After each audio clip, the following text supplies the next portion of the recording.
The answer is not for all of us to run away somewhere, to leave our royalty in from our own nations and go and be cleaning people's homes somewhere else. All in the case of a few pounds, a few dollars, and our governments are sitting back and doing nothing. What's your worst rejection story? My worst is at airports. I work on 50 different countries of the world, hundreds of cities. I go through airports and I travel with a Ghanaian passport. So they see my passport, they see where I'm coming from. Already, I'm a drug dealer. No way. Does it happen to Ghanaians too? Last time I was going to Korea, check-in person is asking me for this and that simply because I'm African. I have an African passport and I have an African accent. You've already judged me. Yes. I'm either a drug dealer or I'm an illegal immigrant. This kind of behavior strips dignity. When you strip dignity of a person, you take hope out of them. You take esteem and value from them. That hurts me deeply to my core. That hurts me for my people, and it causes anger to rise out of me against my people.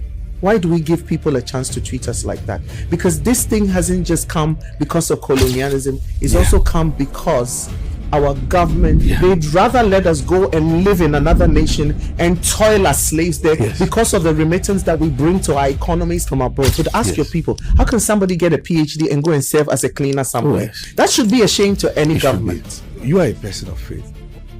What do you have to say about the role of religion in colonizing African minds? And what should we do going forward? Most religions have principles that govern and guide. Yes. Most religions offer principles that should shape human life and human behavior. Yes. Their interpretation and the expression of that is a whole different.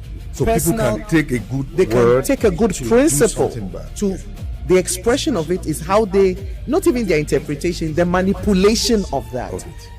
Sheer greed and sheer wickedness. Because there's one thing to sell a person, there's another thing to dehumanize a person in the way that they did in the slave trade. Yeah. And excuse it. However, I'm also grateful, even in my pain, that there's a redemptive factor, and that redemptive factor is that I would never have become a Christian if they hadn't come to our shores. Now, why do Africans always say this and forget that their own people were complicit? Who sold them in the first place?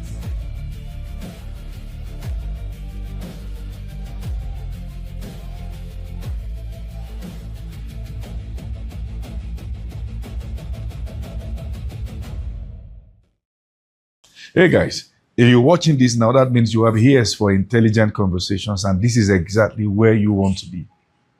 We have conversations that will get you at the edge of your seat, and this particular one is one you don't want to miss. I have a very honest request from you as we start this conversation. I'd like for you to like this broadcast. That helps us to get this to as many people as possible. You know, we can work together, getting intelligent conversations to people all over the world. And I'd like you to drop your comment. Let us know how you feel. Let's know how this has impacted you. And one thing you want to do also is to subscribe to this YouTube channel, as this will notify you whenever we're bringing up videos, podcasts, or any other kind of video that can be a blessing to your heart. I look forward to having you again and again on this show. Thank you so much.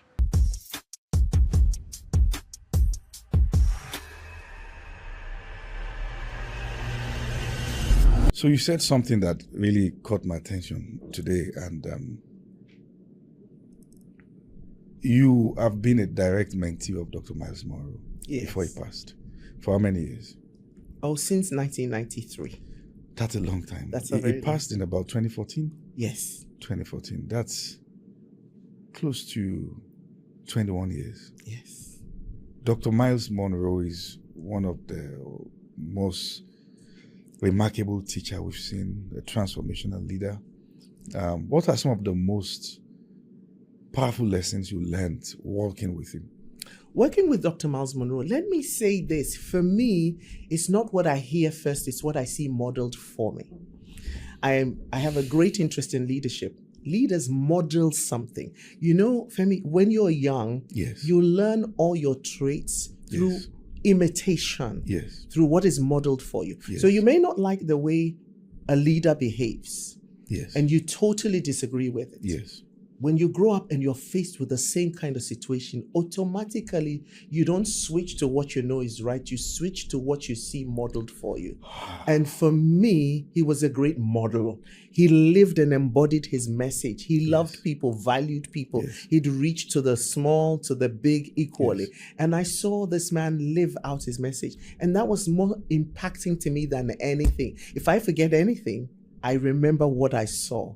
And if I can tell a story, actually. Please go ahead. I had opportunity several times to be in his house for lunch, dinner. I actually stayed at the house at a certain time too, when they went off on holiday. But I remembered one particular day, it was during the economic crash.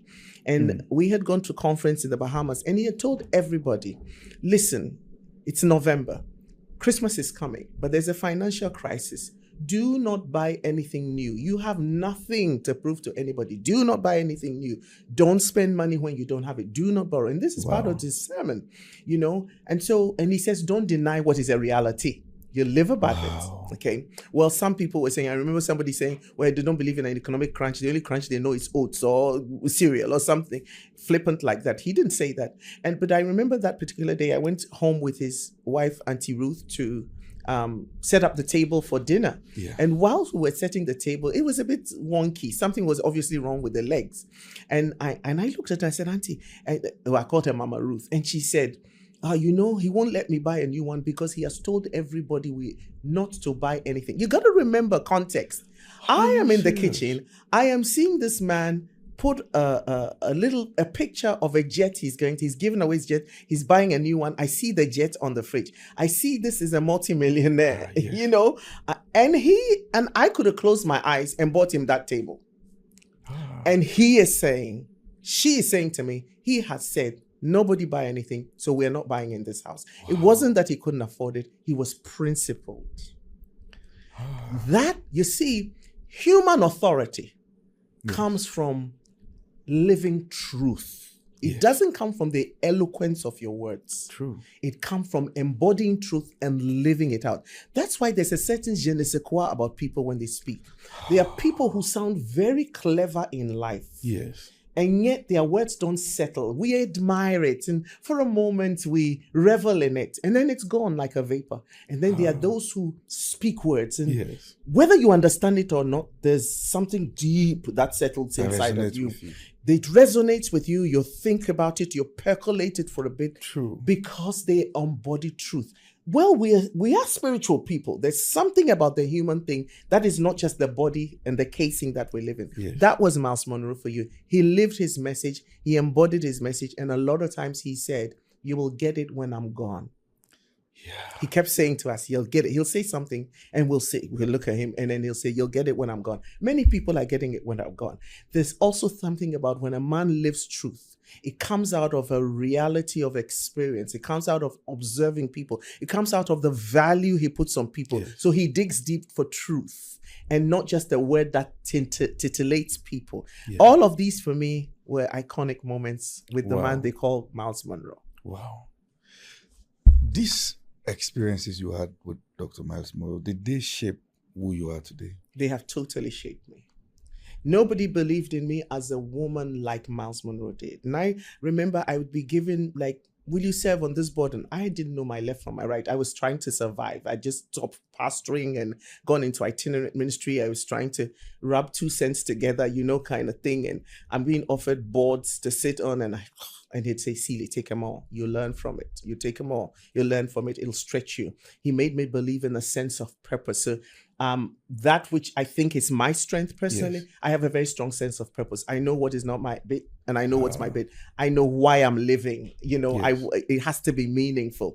When you do that, it defines the perimeters from which the future will emerge for you. Yes. And these were all taught me, modeled. Somebody disciplined me. He kept an eye on me. I had accountability. Yes. That's another big thing. I had a very much accountability with him. What are you doing? Who is doing it? No. So you had to be on the straight and narrow. I am a result of mentoring. Actually, let me say this also. Mentoring is a great facility because it allows us to prepare leaders for the future. True. He's gone. I'm here.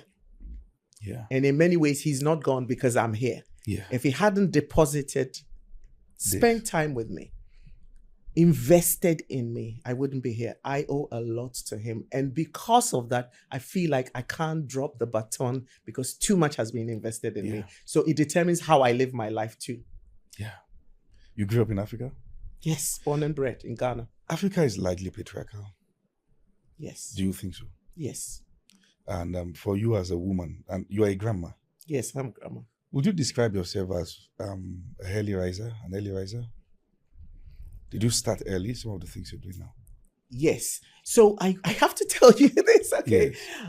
I think, most people think life happens once. It doesn't. It's a process. I like the word transformation. Transformation, we're all in a transformative state. Yes. Transformation is 2 words, trans and form. Trans means we're going on a journey into a certain formation. Yeah. So I had a very interesting background. I had a very strict father. At the age of 11, 12, I had to be reading the newspaper every single day, the foreign page. In Ghana, if you open Times or Graphic, it's always the foreign page. I had to read it every single day. I couldn't stand my dad. Please, nobody tell my dad I said this, but don't. I thought he was the most hateful dad. He didn't like me. Why is he making my life misery? And then at the end of the week, I had to write an essay about one foreign story. My dad would always make me say every single day, say after me, Celia, my book is my friend. My book is my friend. Wow. My book is my friend. He was shaping my paradigm. I was ungrateful because foolishness is still bound in the mind of a child. So I was shaped. So it's not that Africa lacks things. It's what we make of it. It's how we see things. For my dad, education was everything. For my dad, reading, and it wasn't just passing exams. So I'd read. I would go to the bathroom and I'd have a book. I'd be eating, I'll still have a book. And it was very variegated reading. So it wasn't that I was stuck to one thing. So if you talked a little bit about economics, I might not know a little bit about it, but I know a little bit about it, my dad would ask me questions. Like I'd wake up in the morning, my dad say, okay, in my language, he'd say, so what's the program today? What's your program? What's your agenda? I had to write it down. I couldn't write anything down without putting a date to it. Little things shape you without you realizing it. True. There's nothing wrong with Africa. It's how we handle Africa. Yes. Are you saying you didn't face difficulties rising as a woman? I did. In public spaces? In public spaces. In my own home, my dad was a PR consultant. He'd write an essay and ask me to read it and discuss it with me. So I was brought up in a home that I didn't feel inferior as a woman. Yes. But when I went to the public space, I was made to feel little. Then I remembered, why am I here? The why is very important. Even now, I live my life amongst men. Yes. But why am I here? I'm here because this and that. I'm here because there's something for me to do here. And I'm damned if I'm going to let me feel small. Yeah. So I made sure that nobody would have an excuse to say you're a woman, so you don't have a sense. You don't have a head. You are foolish. So I said to myself, I'm going to be intelligent. Yeah. I'm going to read. Mm-hmm.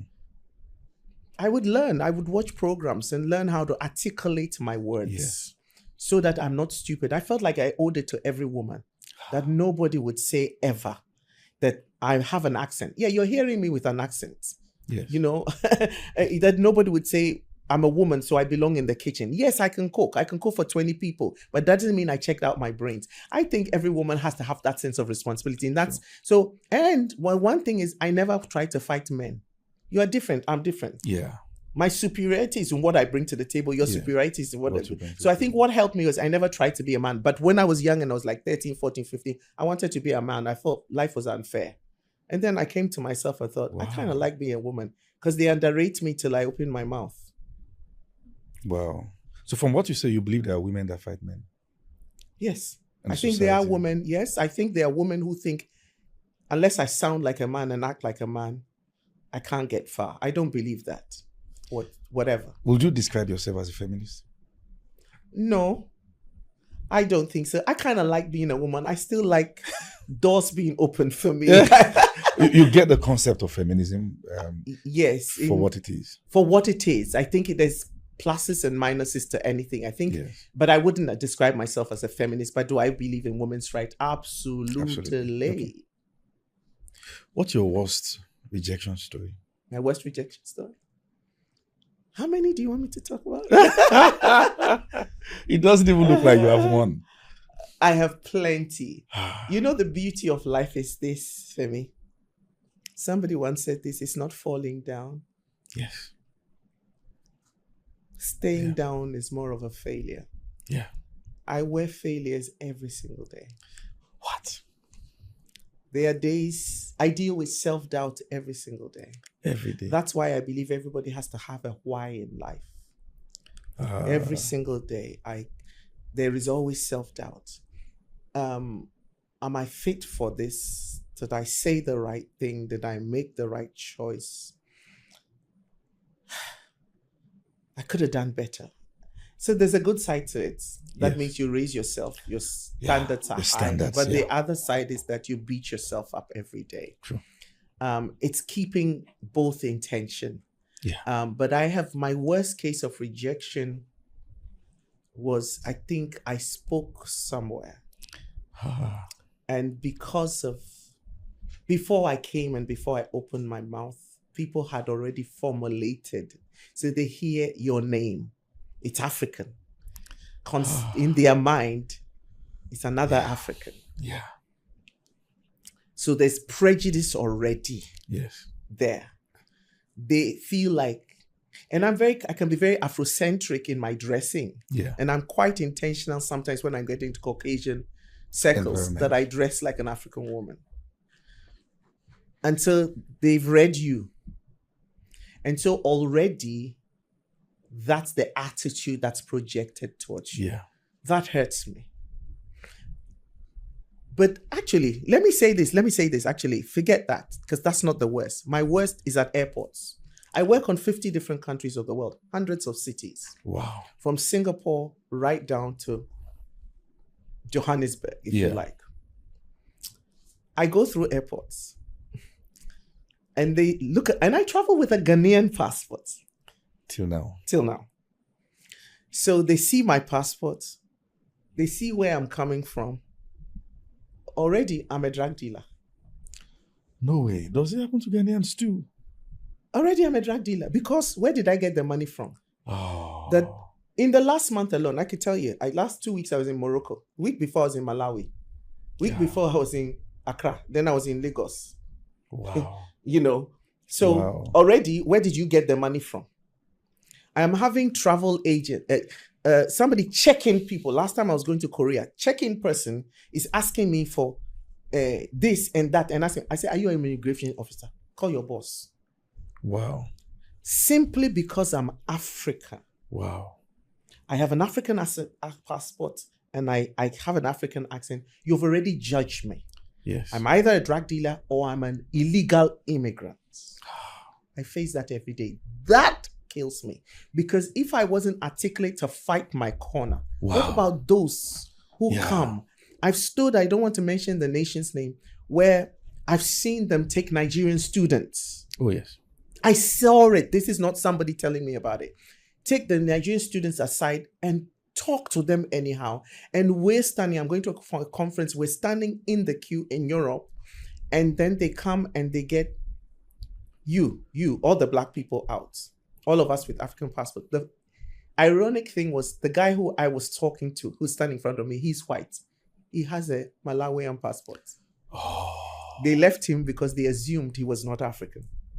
Interesting. That hurts me more than anything, because I think this kind of behavior strips dignity. When you strip dignity of a person, you take hope out of them. You take esteem and value from them. That hurts me deeply to my core. Yeah. That hurts me for my people, and it causes anger to rise out of me against my people. Why do we give people a chance to treat us like that? Because this thing hasn't just come because of colonialism. It's also come because our governments have been, and I'm going to say it boldly, our governments have been sometimes irresponsible. Yeah. They'd rather let us go and live in another nation and toil as slaves there because of the remittance that we bring to our economies. Yeah. That boys, but what's the English word I'm looking for? Is at this point I plead I'm Ghanaian. Okay, what's the English word I'm looking for? In what regard? Well, it adds to our economy. Okay, and it builds up our economy. remittances from abroad. But ask Yes. your people, how can somebody get a PhD and go and serve as a cleaner somewhere? yes. That should be a shame to any It should government. And in many ways, I know some of your audiences might not like me for saying this. I'm hearing stuff about immigration that I think sometimes is good for us. Just come and build. The answer is not for all of us to run away somewhere, to leave our royalty in from our own nations and go and be cleaning people's homes somewhere else. All in the case of a few pounds, a few dollars, and our governments are sitting back and doing nothing. And that's why I get angry with our governments. Yeah. You've seen the recent xenophobic attacks on Ghanaians. Yes. How does that make you feel? That's harsh. That's wrong. That I don't even know how to put it, because like I'm saying, when you take dignity, you strip a person of their dignity, you take away humanity from them. And still, African governments are saying nothing. Still, there's little statements done here and there. The thing is, what can we do to shut our doors to keep our people in so that they feel human enough not to go into exile as slaves somewhere else? Wow. There's this question I'd like to ask you, and I'd like to give you a story behind the question. And because when I heard you, I see you as someone who has fought through the storms, particularly to maintain your relevance. And in a sense, it has distinguished you. If you find yourself in countries, you're not there for survival. Did I? If you find yourself in countries, you're not there for survival. No. You're there because you have an assignment. I may have gone there for survival, but something switched in my mentality. In your mentality. Nobody can live beyond what they believe about themselves and about their future and about their hopes. So inside of me, I was determined. You see, they say that everything rises and falls on leadership. On leadership, yeah. I want to be a leader. How can I influence others? How can I influence? Actually, I am a Christian. I pray that God will open the door for me to influence somebody else. So once you find a sense of purpose for somewhere, your context is irrelevant because you can live above it. Do you understand what I'm saying? Yeah. Either the environment gets you or you live above it. Yeah. And I think at some point, I switched my philosophy of life. Yeah. I was no longer a victim. Yeah. I was going to be an employer in a place where I started out as a cleaner. Really? Yes. Wow. That was a determination for me. Wow. And I teach my young people, I say, if you're pursuing money for money's sake, you're a failure.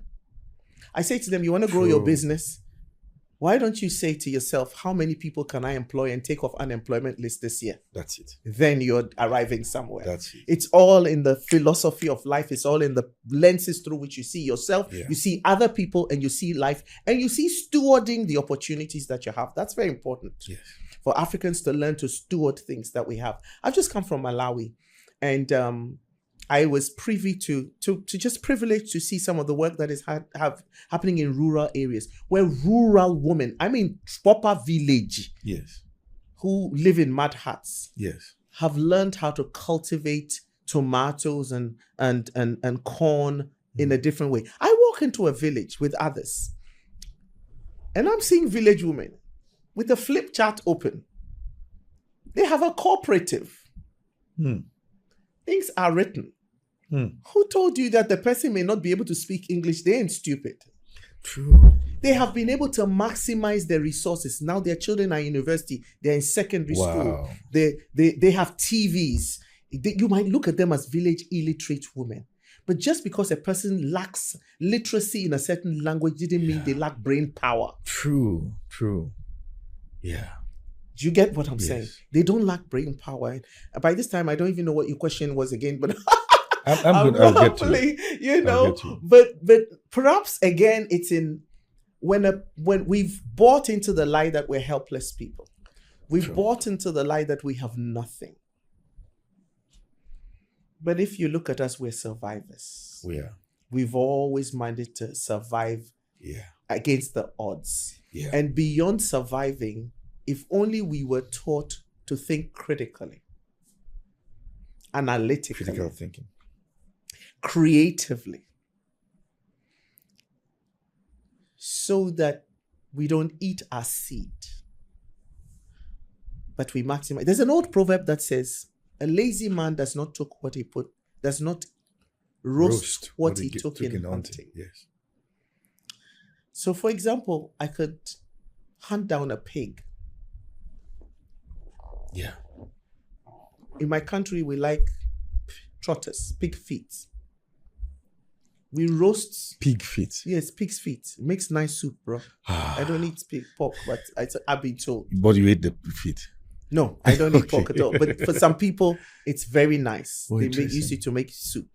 The tail, the skin. Yeah. So we enjoy all of that. Yeah. Well, how about other people take the innards? Yeah. I hear surgical instruments can come out of that. Yeah. Surgical implements. No, it's true. Surgical. Yes, certain things are from the pig.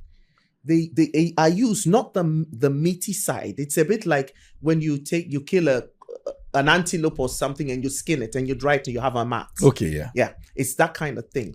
Okay. So we don't maximize. We're not taught to maximize. And this is the problem when there's a paradigm of survival. Because survival means I'm eating every day. I'm short-sighted. From hand to mouth. I have no long-range plans. Even now, we do that. Our plans are 2 year, 3 year, 4 year, 5 year. Whereas Caucasian is thinking 100 years, generationally. Yes. And when the people think like that, we will always be slaves. We will always be disadvantaged. Because we never maximize what was always within our view. We don't even see it. Yes. Now back to the story I was going to show you, which is connected to what you just said. While I was in secondary school, there was this girl that was in front of me in class. She was very smart. And at that point, I was already struggling just to make sure I caught up with her. And my maths teacher called me one day and said, she's a girl. He said, soon boys will start disturbing her and she's going to drop. By the time we got to SS2, going to SS3, she was not even among the first 5 in class. She dropped. And that almost showed that there is societal expectation that at some point, maybe due to family and many other emotional commitments, women drop from the ladder. You are a grandma and you're still burning on all cylinders. How have you kept that running? And what can young girls learn from you? That young lady would have, first of all, the circumstances. Sometimes there's home circumstances. True. When there's no money, we put, then there's always an excuse. And it's always the girl child who is at the end of that. She has to suffer for that. Never the boy child. You don't hear anybody say, we don't have any money, so don't go to school. It's always the girl child. She's expendable. This can be argued. Yeah? It can be argued. Really? Okay. Yes. In many societies. Because I was going through very serious family trauma that season 2. So I think in a way, just about that story, yeah. Okay. So the second thing is, I keep going back to the mind because the mind is a womb of one's life. Yeah. Belief systems are important very early in life. When somebody keeps saying to you, you're only a woman, you're only a girl. Yeah. You buy into that, irrespective of what you see. True. It's easy to believe. And I think because of life's experience, we tend to believe other people's opinion of us. True. Rather than our own opinion of ourselves. Yeah. So somewhere along the line, the girl must have stopped trying. She may have stopped trying because she believed whatever it is. And then also, for me, hope is a big thing. That's why vision is a big thing. Vision beckons to you. Vision challenges you to live beyond the present. Yeah, it does. Somewhere along the line, she probably didn't have a great expectation of her own future. Possibly. So she probably gave into it. Possibly. Gave into it because if your teacher is saying to someone, and I'm sure the boys may have also said to her, you're only a girl. Possibly. Are you saying this is what happens to many women? Many women, yes. Are you saying also to me that there are not many preconceived ideas about how womanhood should be? You find a man and a woman, and the woman is doing well. She's a top banker. She's this. People say, hey, your wife, talk to her. You, as a woman, if you let them do that, They'll find you buying some nice food somewhere, some buka, and they'll be saying, you see, we told him his wife doesn't cook at all. Because everybody has preconceived ideas about women that are very limiting about what a woman should be. And all of that, for a lifetime, you keep hearing this. It's very hard to resist. Very hard to fight against. Because it's the posture of society, irrespective of what color they are. This one is not just for Africa. Everywhere you go, whether they're Asian, whether they're Caucasian or African, the same prejudices exist. How did you beat it? I'm not sure whether I've beaten it fully, but I'm fighting back. You're straddling because I listen over to people countries. Like you. Yes, I listen to people like you. You know, and it changes my mind. You've given me opportunity. That's building my confidence up. You see, I told you about the why.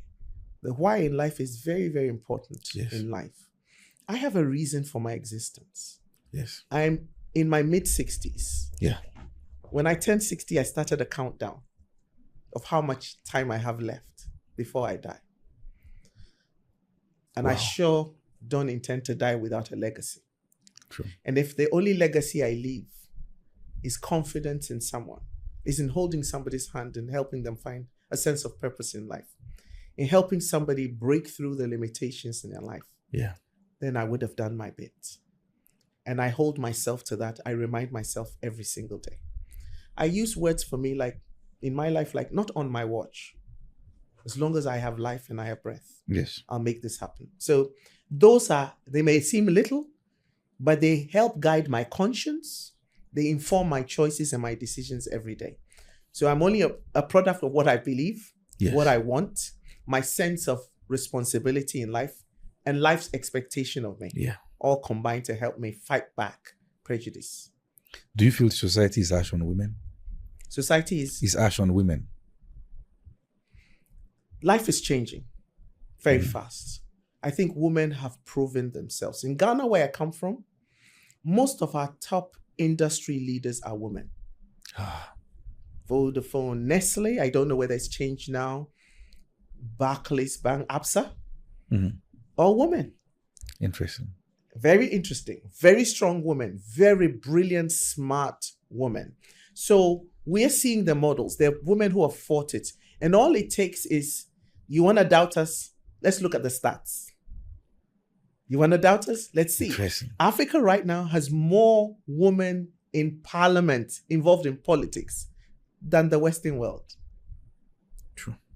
That's all proof. And as other women see and hear these examples, they rise to the fore and say, if they can, me too, I can. Yeah. So I think time has given us opportunity. We've taken it, and it's changing preconceived conceptions about women. Do you feel society don't forgive women? For instance, a man can make certain mistakes and pick himself up faster. And, we get to hear more single mothers than single fathers, and can still pursue and become everything. That doesn't seem to happen to women. Do you think it's self-sabotage or the system on ground? That women can't. That they don't get to pick themselves up compared to their male counterparts. I think when women things pick happen. themselves up very. I am a single woman. I didn't tell you that. I'm a single mother. Well, interesting. And yes, I think women all over the world, there are baby fathers, lots of wavy fathers in this world, and women strive, they thrive. You can see a woman, I don't even know how women handle it with multitasking. And this is not just something that we just say. How do women, they dream? I'll give you this example. Okay. Yeah. There will be no food in the house. Yes. But I can guarantee you by the end of the day, the child would have eaten. Because somehow women find a way. I think women pick themselves up quicker than men do. We may be emotional. We may have a lot more emotional baggage. But when it comes to survival, I think women have a survival instinct. You feel this based on fact? Is this proven? I really don't. I don't have empirical evidence. Yes. But I see single women everywhere. I see women. I've just come from village. Okay. You go around the world, and in the little few bits that I've seen around the world, you will always see men idle in a corner, unemployed, playing dummy. What do they call do you call it dummy here? I get that. What do they call the thing? Whatever it's a draft. You will never ever see a woman idle during the day, playing draft. She's surviving. She's creating something. She's doing something because the home relies on it. Even when they are married, it's the same thing. The man will say, I'm going to look for money, he'll come. He'll come at night. Everybody would have eaten. They would have even left bits for him with insults, but they'll still leave him some food to eat. Women are survivors. I think we pick ourselves up quicker than men. Unfortunately, we bring our emotional baggage with us. Yeah. Wow. This is profound. Considering the fact that you straddle more than 50 nations, what you do, let's talk about office politics. Is it something that you feel is inevitable? Office politics? Yes. As long as there's human beings, there will always be contention, strife, and some degree of politics because it's the human nature. Yes.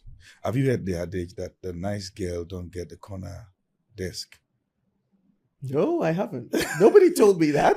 Something like that, yeah. Why do they say that? I think they're saying that the woman will have to really fight to get her place. Yes. In a sense. Yes. Yes. Yes. How have you navigated all those things? Have they tried to bring you down before? How do you go about that? It's life. I don't think there's any single woman who hasn't have to go through You that. are not trying to make this conversation about anything peculiar you have to do as a woman. You're just saying it's life. It is life. So as a woman, my father taught me a lot of principles when I was growing up. I think my father wished I was a boy, secretly. Interesting. So I was driving by the time I was 16. I had to wash the car, by the time I was 16, I could change car tire. Wow. I could check brake fluid. I could check oil. I could do all of that because I was the firstborn. Okay, and I happened to be a girl. Interesting. Okay, and so my father would share a lot with me. And one of the things he always told me, Celia, when you go to work anywhere, work so hard that when you're not there, they miss you. So that became part of my philosophy of life. Yeah. And I realized that the more they come against you, the more you kick back, so that they need you. How much more? If people need you, they forget that you're inferior in their minds. Yes. So of course I had to work harder. Be there first, leave later than everybody, just to make headway. Because by the time I started to work in offices proper, I was in the Western world. So again, I'm coming against not just prejudice against my gender, but prejudice against my race and my ethnicity. Yeah. I'm not good enough for them, so I had to prove myself. I still have to prove myself. Okay, I still have to prove myself. So you have to be agile mentally. You have to be on the ball. You have to I call it my ball. What am I bringing to the table that others can't bring? Because it creates need. Yeah. It creates value. Yeah. So I'm always looking at, I work with 4 things. I say, what do I have? Who needs what I have? Mm-hmm. Where are they? How can I get it to them? So I'm working around this, even if it's in the office. What do I have that others need? How do I get it to them? Yes. In a way that puts value on me and what I'm bringing. And I think that's how we fight office politics. Yes. Complaining isn't going to do anything. Yes. And I've had to fight that. I've also realized that whether they promote me or not, I will make my noise. I will still I do not want anybody to take away from me what I have and what I know I can do just because they kept me in the corner. So you don't chicken out? I've chickened out enough times to realize that I must fight the chickening out.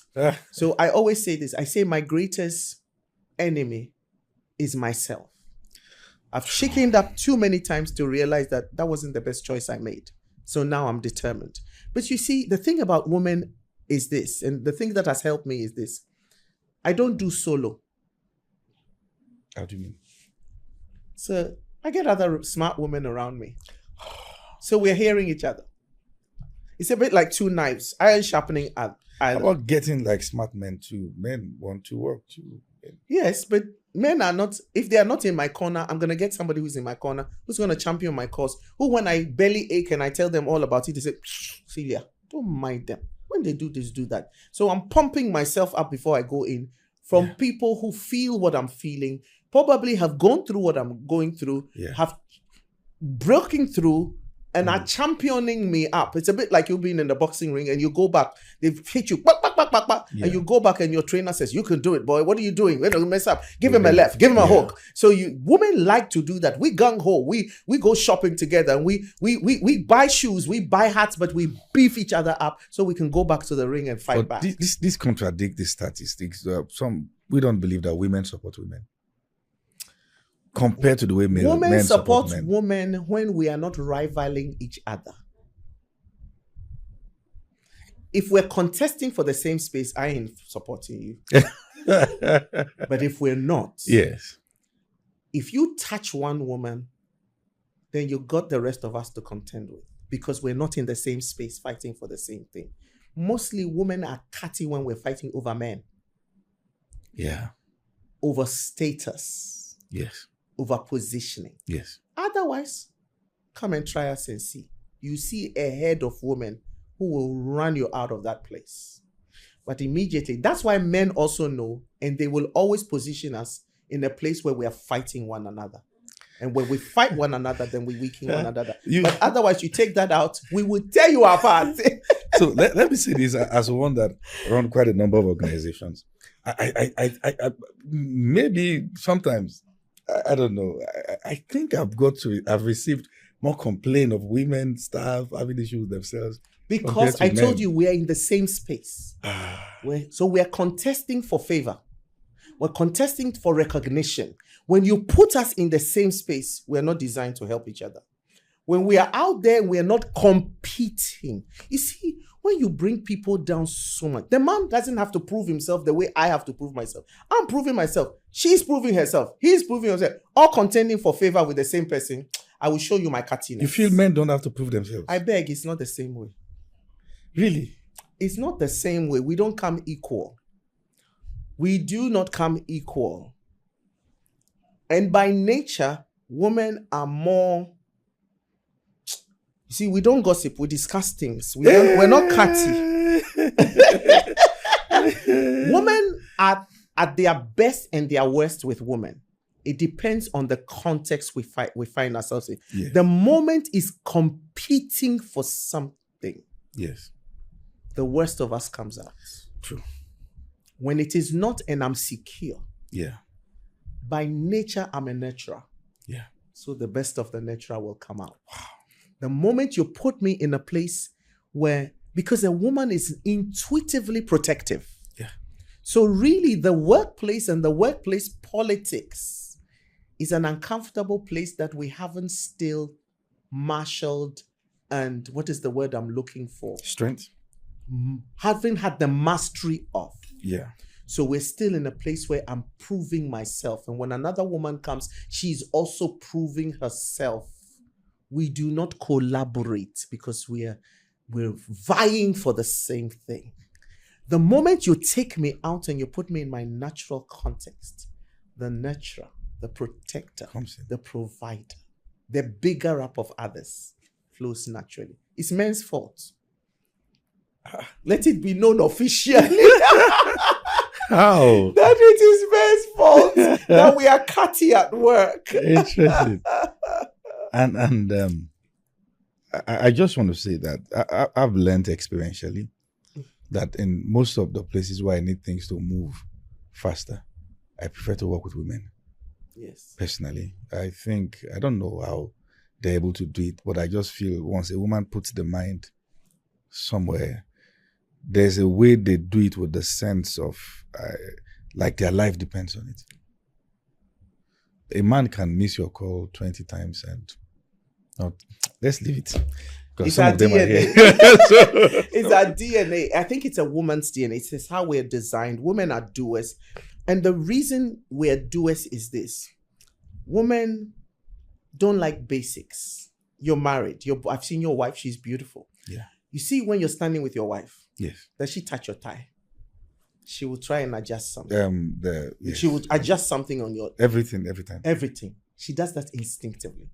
Well, how many times have you stood with a woman, with your wife, and touched her hair and say, honey, or took lipstick? No.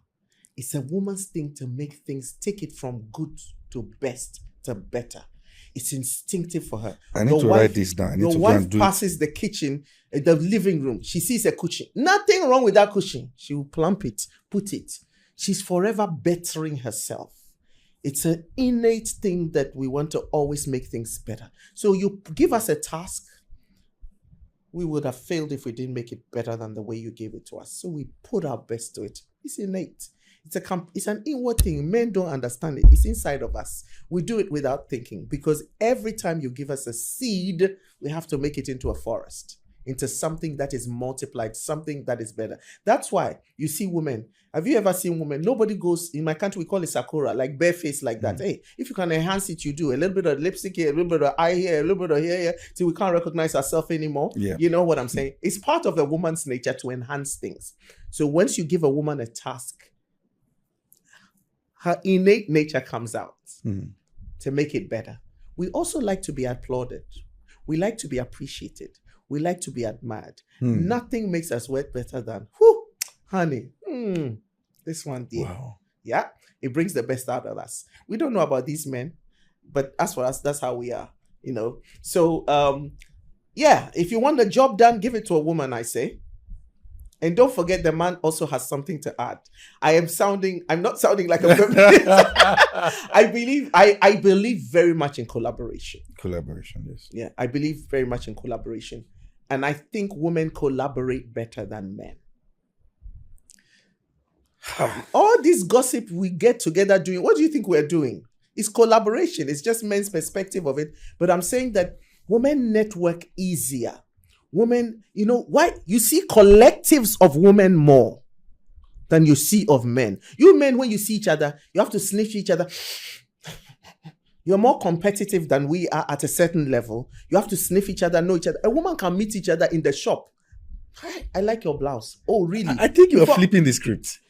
I think you. I don't know what script you've been reading. I think you'll be flipping the script. I really think you'll be flipping the script. Have I? Because we men, we come gist about everything. Talk about football. Talk about. No, you don't talk about the realities of life. You talk about the surface things. You can get together with football. A woman will meet another woman in the shop, admire her shirt. She will, within 10 minutes, I'd have told her everything about my husband and my family. Within 15 minutes, we have exchanged numbers. No, we men don't do that. Within 3 days, I would say that's my best friend. When I don't know her really. That's how easy it is. Men, you don't, because you see how dogs meet each other. They have to sniff each other. Is this kosher first? Women don't waste that kind of time. And sometimes it's to our advantage and to our disadvantage. But I'm saying that it's also part of our natural nature to connect. Wow. To connect easier. Of course, it comes with a lot of pain, because a lot of times there's no caution put to it. There's no logic put to it. Yeah. There's no rationale. I can meet somebody and say, it's my friend. What do you know? That's an associate. You don't know anything about that person. How can they be your friend? It doesn't take that to be a friend. But so we have many friends. Okay. So that's a strength and a weakness. Yeah. It works for us when it works well. It damages us. True. When it damages. And because we're emotional, it's very easy for us to have an emotional connection, whereas men have logical connections. Yeah. It's true. I'm not just going to connect to a man in the way women. No. Women can meet each other in 3 days. They are and I think that's and also, with the same speed, we can be enemies. Yeah. And that's true. When you look at the pride of lions, one dominant male per territory, another one sent away. You've been around, and you are also passionate about Africa. What do you think the next 5 years, 10 years looks like? What are the things we should be doing to position ourselves as a continent to be in a strategic point? Africa has come to the point where all transformation believes starts and commences with a focused, consistent discontent of the status quo. I think Africa has gotten to the point where we are finally asking ourselves some things. How long can I live like this? The moment a person becomes discontent with something is the moment they had the breakthrough, even though they haven't done anything to reset. Because when you're lulled into a place of helplessness and despair, you are at your lowest. The day you say, I am not fit for this, that day is the day of recovery. I think Africa has arrived at the place where we have said, no more. So I am seeing Africa. I think we're already on a reset. I come from Ghana. Many years ago, when I get to the airport and I'm buying things, I buy chocolate from Switzerland. All manner of brands. Yeah. Our chocolate was not nice. Today, I can go to Ghana. I buy gifts of chocolate. We have gourmet chocolate, popcorn chocolate. I even saw Gary chocolate. Gary and peanuts butter. I think Ghana started processing most of their stuff themselves now. Yes. So that's what I'm saying. So where there was be a switch, there's been a transformation. We have morphed from dependence. We have morphed from helplessness to suddenly we got to a place where our backs were against the wall and we began to eye-open, see what is in my house. What do I have? We are now stewarding resources better. Our government, Ghana has not had a coup for almost 40 years because our back was against the wall and we said, no more. This thing is disrupting us. It is disrupting our economy. We've had enough. We've had people die. When do people get to a point when they say no more? I think when people get to a point and they say no more, they start looking inward. Africa is on a rebuild. I am very, very, very confident of that. Our young people are hope. They are thinking differently. They are audacious in their thinking. I meet young people. They have not even started life. And then they are telling me big dreams that even their grandfather could never have dreamt it. We have hope. Let them dream and fail. But it's better to dream that way and fail than not to dream at all.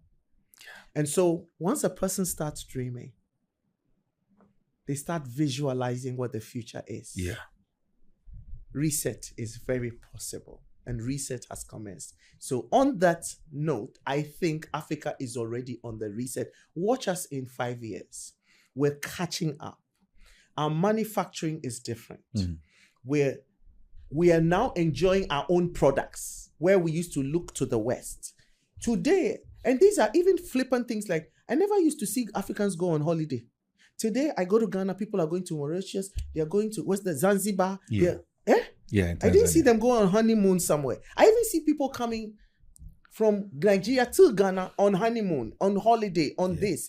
We didn't used to have those ideas because we were still on survivor. Nobody can tell me we're not on a reset. Now we have hotels that are big. Everything used to be run by either Asians or Lebanese or Chinese, and we still are. Now we are contending for that space. Wow. I think Africa is on a reset. I am excited to be African, proud to be African, hopeful that Africa will be coming to a point where we won't beg again. There's still a lot of work to be done. And a lot of work comes not by wringing our hands in despair, but looking for those we can invest in. That's the next generation and the generation after that, who are already on the forefront because they are not thinking like we thought. You see, our children have been exposed. They have a different kind of appetite from us. Now I see people going to KFC and they think about chicken. When I was growing up, you eat chicken at Christmas. Yes. You eat jollof at Christmas. Today, jollof is, everybody can have it. Our children have different appetites. And because they have different appetites, we can't go back. They're wanting more. They've tasted what the life can be like. And that is even enough because they will break out of every limitation. No more are we collecting degrees and not doing anything with it. Yeah. They are innovative, they are creative, and we have to feed into that. And if they fail, we say, honey, get up, you can try again and do it. In respect to this breaking out of this norm, can you list a few countries in Africa you expect that these ones were counting on you? From your experience. From my experience, definitely Ghana, definitely Nigeria, Kenya, For my friends, I've never been to Kenya, but I'm hearing a lot of people doing stuff. Uganda. I'm not too sure about Francophone countries. I think it may be a bit slow there, but it's not on any kind of expert thing. I think West Africa, there's a sweep of something that is flowing definitely. Senegal. There's a sweep of something that is flowing in West Africa, definitely. I think South Africa is still in that space, but they're coming. They have too many things they are fighting also, but there's still a move to put young people at the forefront of what we do. And so definitely I've just come from Malawi. I'm seeing that from Malawi. Okay. And the countries around Tanzania, Zambia. Yes. I'm seeing young people come. How do we know? We're seeing younger people on boards. Yeah. So it's not just talk. We're seeing younger CEOs that we've never seen before. That means we're entrusting our future into people who have a different kind of mindset, different kind of strategy, different kind of tactics. They can speak better, engage better. They understand the world that we are going into. And it's not just, a lot of times when we say that we mean AI and we mean this whole digital revolution, but I don't think so. I think to understand commerce today, you need to understand the culture of the other person. It's like doing business with Chinese or Japanese. Yeah. Our younger people understand because they blend better. They mix better. They are not in silos anymore. So they understand the culture better. They understand the language. They have bravado. Nobody told them they couldn't do it. Yeah. They are mad. Yeah. They're audacious. They're crazy. Nobody told them. They unleash. They learn from mistake. They will fall 20 times. That, for me, tells you there's hope. Yeah. There's movement. Yeah. And we're seeing them in every aspect of society, younger people coming to the fore. Yeah. There's a management rule that any demography you're trying to reach should at least be represented in some way in your board. Of course. And we've seen that happen most places or most sectors for most countries in Africa, except political sector. Yes. And for instance, look at what is happening, the xenophobic attack in South Africa. I saw how the South African High Commission was summoned, and I was listening to your minister, one of your ministers, asking profound questions. And I said, this is good. And I felt that, in a sense, it is also because this man is young. He's young. Yes. Young people don't fear things so much. Yes. They are more brazen. You see, the thing with when you're old and you hang on to power is what you know is always what you know. Yeah. And so you judge everything in the future by your past experience. Now, when past experience becomes your best teacher, your future is imprisoned. Let me repeat that. When past experience becomes your best teacher, your future is imprisoned. Mm-hmm. Because it's all that you know. When you're young, you learn from everything. You eat everything. Yeah. You understand? They have not had the experience, this doesn't work. This is the only thing we tried before, and this is the only thing that works. And so when we have younger people, they are also challenging all colonial systems. Yes. They're challenging it like never before. Yes. They are calling more people to accountability. Even the church too. And even religious organizations. Especially in the church too. Yes. I told you, whenever there's a discontent starts revolutions. I like that word. I like revolutions. And probably what we need is a political revolution. I didn't say cool, I beg. Not cool. But there's a revolution of mindset, thought, and challenging institutions that are ancient. Yes. And you see, especially for Africa, part of the African challenge is we are heavy on top. In our African cultures, when elders speak, nobody can answer. Nobody asks questions. When our elders are speaking, even foolish talk, nobody can challenge. Not anymore. Not anymore, because the scene has changed. Yeah. When you still get elders around, they'll still talk like that. Yeah. Elder so-and-so has spoken, Chief so-and-so has spoken, what can we say? Well, young people are saying how, where. You know what I'm saying? To tell you the truth, and don't tell them I said this, I run a young emerging leaders forum. Mm-hmm. When I'm going to a meeting with them, I'm more scared than when I'm going to any other meeting. even a management or a leadership meeting, I need to have an agenda. I need to know that I can argue my case for why I'm asking for this thing to be done. Yeah. I must be prepared for questions. Wow. What it does, it makes you a better leader. True. But you also understand that these people are not going to be quiet. I'm going to ask you the last question. I know it's been a long day for you. Have you ever... are you on TikTok? No. Okay. You should be. I thought you were my friend. You need to be on TikTok. There's something I want you to do when you download TikTok. You can search for the door of no return. Most of the Nigeria, we also have ours, but most of the things you find in the search bar will be about Ghana. That's like a cave, I think, in Gold Coast, where the colonial masters would lead people through those narrow doors. It's in Cape Coast, yeah. Yes, and usually once you pass through that door, you are either going to be sold as slave, or you die in the sea. Yes. The unfortunate thing is that just where they have that dungeon, above it is the church. And part of the demand for accountability is a younger generation saying that, hold on a minute, these guys brought religion to us. And in a way, to use that to blind us while they worship their God up above the dungeons. Women and men bled in chains in the dungeons. And as a way to dismiss that faith, you are a person of faith. What do you say to that? We have people now, and this is still going on, either in geopolitics, where they use the idea of religion, the pre-Christian president, and so on and so forth. I don't want to call any sect now. While in essence, they are pursuing something more cynical, but just using the name to get votes and do all those things. And we can also talk about many things going on in church and mosques and all those sectors.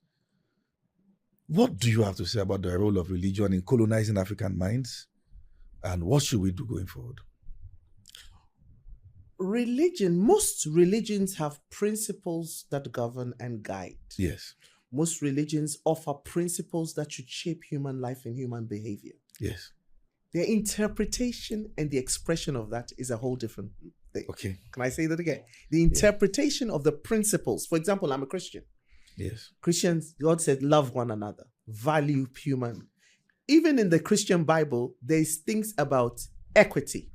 There's principles that should guide business. In the Christian Bible, there is a place where it is said that slaves should submit and honor their masters. Yes. Slave trade is not good. He didn't say, remember, it's contextual. What's the context? So in the Christian Bible, when it says slaves, you're talking about somebody is already in slavery. The context is that you give your best to the job where you're in. It didn't endorse. You have to read the whole Bible from the beginning to the end to see if it endorsed the oppression. I ask this question in respect to the way people have been asking. Yes. Because, it looks like, hold on a minute. Could this be the text that we're reading out? No, I started to say something. Okay. I didn't read. But please feedback. Yes. Could this be the text that we're reading while they were busy capturing our people? And since the Bible says slaves should submit to their masters, does it look like God endorsed those things? Did God send them to come and enslave us in the first place? No. So that's why I said there's the interpretation, the human interpretation to fit human agenda, greedy agenda. So people can take a good word. They can take a good principle to the expression of it is how they, not even their interpretation, the manipulation of that. Sheer greed and sheer wickedness. Because there's one thing to sell a person. There's another thing to dehumanize a person in the way that they did in the slave trade. Yeah. And excuse it. Because if true religion is true, there's also the human conscience. When a person does not feel the pain of another human being, please don't hide behind religion. They came cloaked in religion. But the actions that took place belie the same Bible that they were holding. It is not in accordance with it. True. The Bible is about liberty Yeah. and human dignity Yeah. and human expression in its best ways, and about helping people become the best sense of themselves. So everything was opposite. And so I would say that yes, human beings came with an agenda. They didn't see humans. They saw gold. They saw treasure. They saw wealth. They didn't just do it in Africa. They did it in India in different expressions. In the most places where there was colonization, it was always at the expense of indigenes because of greed. However, I'm also grateful, even in my pain, that there is a redemptive factor. And that redemptive factor is that I would never have become a Christian if they hadn't come to our shores. Now, why do Africans always say this and forget that their own people were complicit? Who sold them in the first place? Now, this is even for somebody coming from the UK. I'm going to bring another perspective. Yeah. We in the UK, we're there with our fellow brethren, our brothers and sisters, black brothers and sisters, who are Caribbean, who were the results of the slave trade. Yeah. They were taken there, and then, of course, taken from the plantations into Jamaica, into all the Caribbean islands. The biggest struggle they have is an identity one. True. Yeah. Every year they have Black History Month. They celebrate it. You know who doesn't celebrate Black History Month? Africans. Wow. And I try and explain to my people. I say, you lost sons in your sight when they drowned and perished. To the African, we just lost gold and treasure. That's why we've come to the West. So we still, once we are not grieving over our lost sons, spare me the hypocrisy. Wow. How many of us have you seen and said, this year we are grieving? Every time an African speaks, these people, they came and took, while we were praying, they took our treasure. Nobody mentions the sons that died in the middle of the ocean. Yeah. The dehumanization till today in certain Western countries of the black race that they took there. Until Africa starts vying for that and fighting for that. Spare me the double-facedness. Wow. Please forgive me. I'm only a little girl from Ghana spouting my opinion. What do I know? Interesting. I want to say it's been a very remarkable one with you on this podcast. Thank you so kindly for having me. I've enjoyed it. Thank you. Thank you. Thank you.